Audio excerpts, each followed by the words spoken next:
Good morning. Welcome to episode 65 of the Blunt Talk Sports Podcast. I'm your host, Anthony Wright, coming to you from the beautiful, hot, and sunny confines of Atlantic City, New Jersey. Wherever you may be watching or listening, I thank you as always. Like, share, and subscribe. It helps the channel.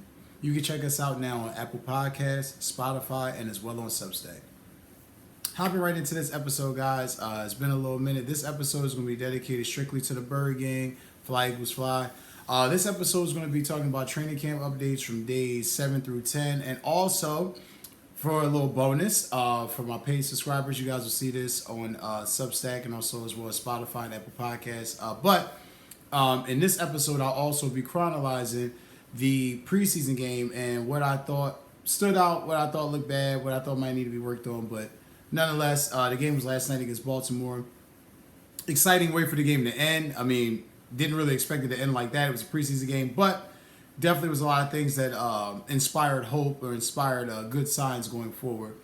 But nonetheless, hopping right into this episode, like I said, this more or less I'm going to start off chronologizing the highlights of practice between days 7 through 10. A lot of news and nuggets to cover as far as the Birds are concerned, so let's hop right into it. First thing I want to touch on is the elephant in the room, the subject that will not die, that is probably outlived its usefulness several times this offseason. And the subject that I'm speaking of is Nick Sirianni and the Jalen Hurts relationship and what happened to the 2023 Philadelphia Eagles. I'm going to be completely honest with you. I've done very deep research on this. I know because I'm a grown-ass man and I have no reason to make this up. There's always truth within a lie, and there's always a lie within some truths. Some truths. Because when you say some truths, you know that it's some people's truths. That's not the truth. With that being said, from what I can digest, yes, there was a point in time where they had bumped heads last year. There was definitely a time where they bumped heads about how the game plan should be utilized or implemented. There was definitely issues with the play calling. But if I might be remiss. Tell me if I'm wrong, guys, but doesn't any legitimate coach or quarterback worth their fucking grain of salt or their job, don't they all do this? I mean, excuse me. Patrick Mahomes and Eric Bieniemy got into a fucking shouting match on national television because Pat didn't want to be pulled out of the game. Andy Reid pulling him for injury. I mean, we've seen Tom, Pat, Peyton Manning, Brett Favre, countless guys throughout NFL history question their coaches, argue with their coaches. They're all fighting for the same goal. So from what I could digest from some of this, like I said, some of it was true. A lot of those reports, though, I won't lie to you, it's a lot of media-generated shit. You know, a lot of things where it's like it's dead season, not really much going on. My personal opinion, I feel like there's a lot of people that wanted Bill Belichick to get this job.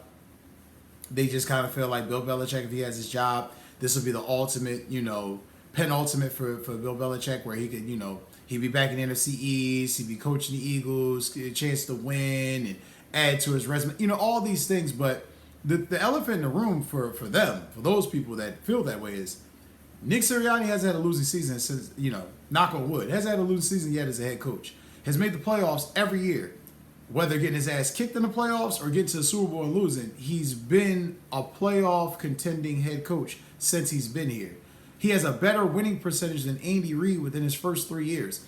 But yet they would have you believe that people are just done with him. I mean, really, what does he do? I just don't really... I'm going to be completely honest with y'all. A lot of this shit it's funny to me because if you really pay attention to how the ebbs and flows of the media works, if you notice early in the offseason, there was a lot of glowing things, Howie and the Eagles and getting Saquon and then, and it's the narratives that swing. Then it's the, oh, well, what about this? And it's Jalen on the hot seat. And that's the even crazier part. Jalen Hurts on the hot seat. Jalen Hurts on the hot seat for what? For what exactly? What would Jalen Hurts require to be on the hot seat? I mean, unless he completely shit the bed this year and had one of the worst years you could have as a quarterback, I don't understand how that's even a thought. But nonetheless, again, I have to touch on this. This is media. This is content. This is things that we all consume. This is about the Birds, so I have to talk on it. Listening to Merrill Reese, though, Mike Quick, it confirmed a lot of what I thought. It was bullshit. It was bullshit. It wasn't really a lot to that. It was just conjecture and opinion and innuendo and, So I'm just hoping more or less that, these guys got the message and that they show approved because, the only way you shut these people the fuck up is if you win. If you go out there and do what you need to do and you execute and you play at a high level and you coach at a high level, all this shit goes to bed. They can say whatever they want. Oh, Kellen Moore or it's Jeffrey Lurie or whatever. Long as you win, shuts all of that up. So, huge test. Definitely pressure is on for the Philadelphia Eagles this year and definitely for Nick Sirianni. So, I think that might be the last time I think guys are going to cover that this offseason because it's just it's a story that's not going anywhere. It's a story that's been harped on for numerous times and there's nothing new being generated from it. So, that'll be the last time I talk on that. So, dead that. R.I.P. to that sad-ass story. Nonetheless, though, getting right into the camp notes, like I said, I did pretty much a synopsis of days 7 through 10, more or less chronologized what I thought really stood out, and I have a lot of interesting notes, and we're going to get started here. First thing that stood out to me, Johnny Wilson is getting more reps. If you guys definitely watched the preseason game, which like I said, I'll touch on in a couple minutes. If you guys saw the preseason game, you definitely saw that there were some throws that went his way. He definitely got opportunities to get burned. Johnny Wilson, and like I said, he played for my favorite college team, Florida State Seminoles.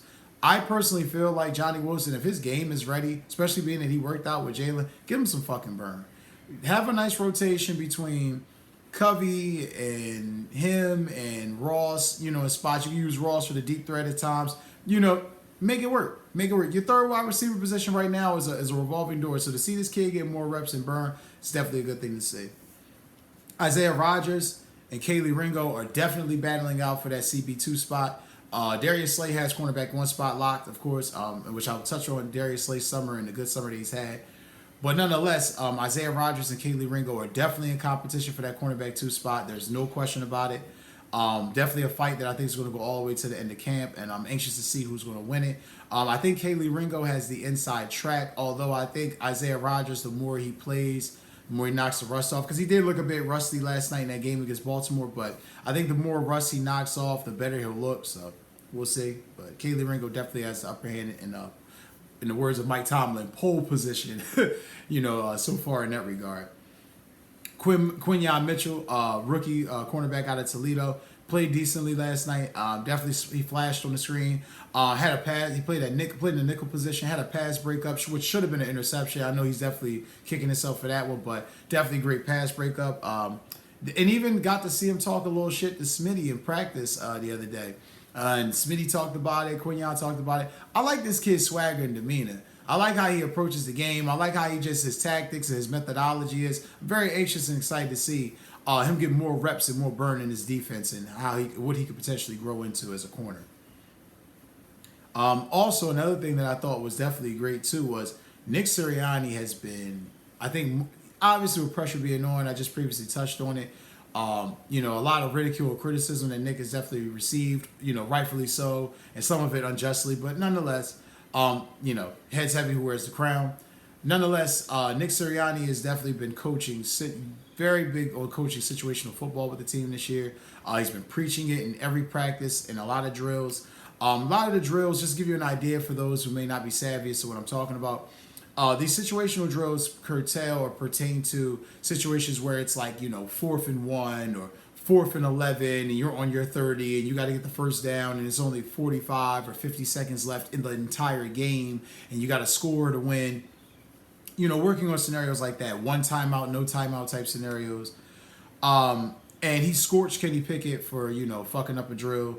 And he more or less, he's really hammering this in on the guys this year. And I like this. I'm very interested to see if this, because I think these are the little things that most people don't really think about when they're watching football, when they're watching a game or watching games throughout the season. These are the things that manifest, coaching-wise. If you're working on a situational football, that means each time you come across that situation, every time, you're going to hit.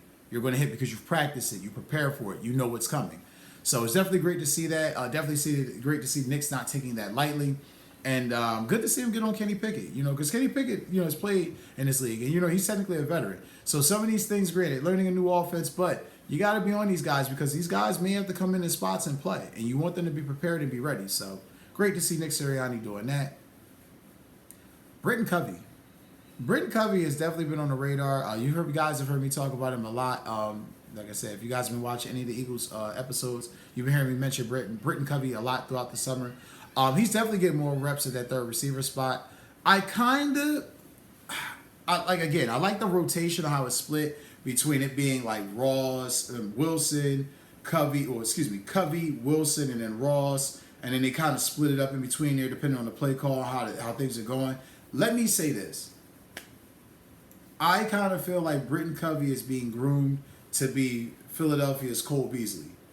Now, if you guys remember, Cole Beasley wasn't a game breaker. He wasn't a number one receiver, but he was a solid number 3.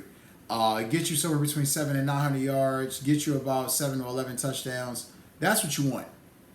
If your third wide receiver can get you anywhere around that, in this offense with the wide receivers they have, this team's going to be competing for the championship. So I think that's very crucial, and it's going to be very interesting to see how that rotation goes. But Britton Covey is definitely getting burned at that third wide receiver spot, working in and out of the slot, and he's definitely showing improvement that he is definitely prepared and ready to take on more of a role this year outside of punt returner.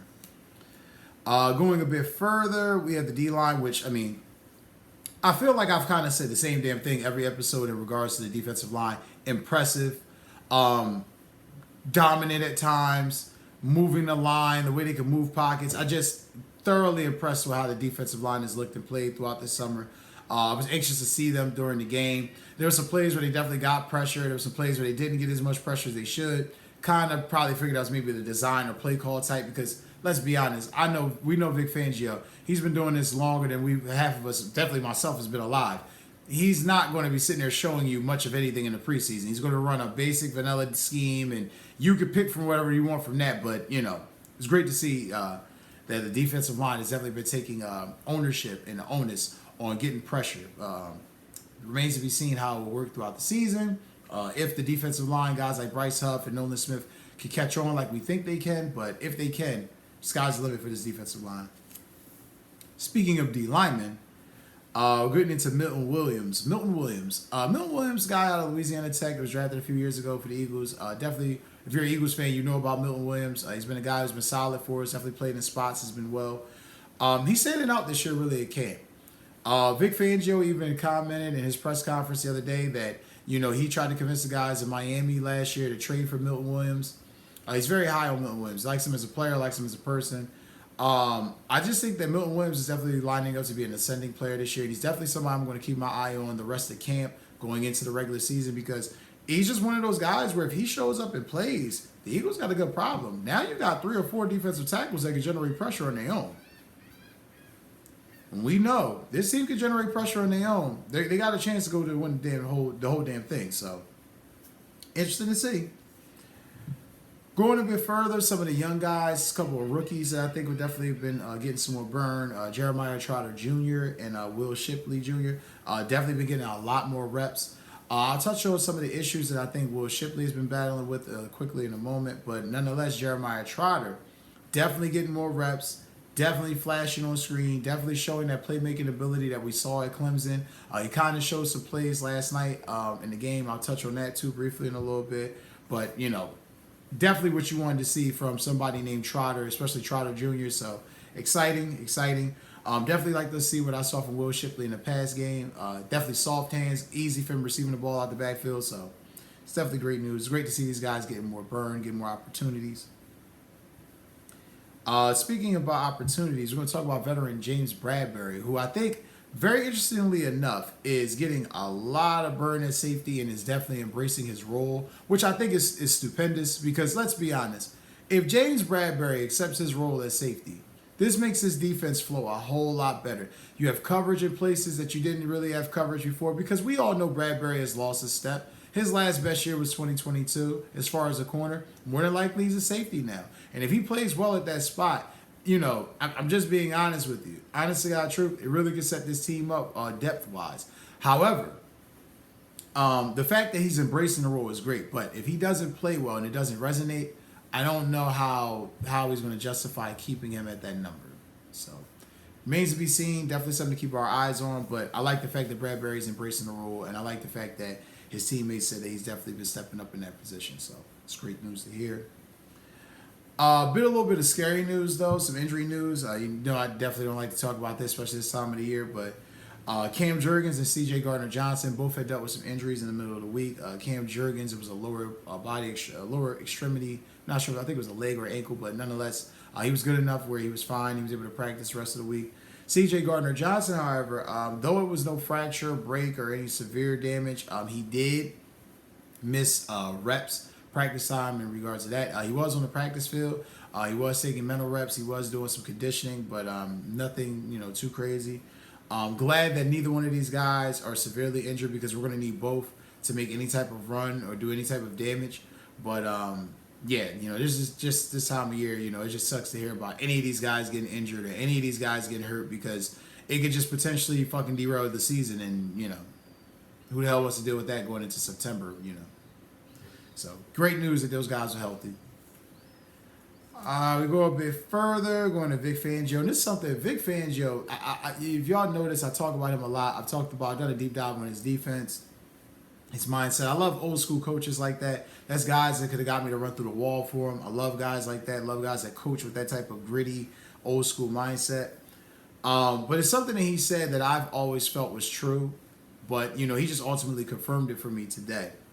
Several days ago, while speaking to the press, Vic Fangio stated, and quote, "It is hard to play good defense without good inside linebacker play." And if you're an Eagles fan, you know that that's a fact because, let's be honest, since DeMeco Ryans departed and, you had the loss of Nigel Bradham and a couple other guys from the Super Bowl roster, it's been rough. It's been rough. There really hasn't been really good linebacker play for the team. And we haven't really had that great history, outside of Bednarik and Bill Berge, Trotter, DeMeco Ryans. Connor Barr was more of an edge rusher. But nonetheless, we've had some guys in our history where they played well at the inside linebacker position. A lot of guys that haven't, when I think that's definitely hurt the defense. I can still remember the days of the Omar Gaithers. You know what I mean? I can still remember the Stuart Bradley days. And he was serviceable. He wasn't bad. He was serviceable. But, you needed better linebacker play to really be an elite defense and to really attack teams the way you want. You need people that can really fortify and man that front seven. So I think that's interesting. I think it's one of the reasons why the Eagles brought him back. And again, I'm excited about how these linebackers are going to play this year because if these linebackers play better, any bit better than what they did a year ago, this defense is going to be tremendously better, and this team's going to be in contention. Hey, what's up? I know it sucks. The video just ended. But listen, you can catch this whole interview on Spotify or Apple Podcasts. Links are in the description. Like, share, subscribe. Thank you. Have a great day.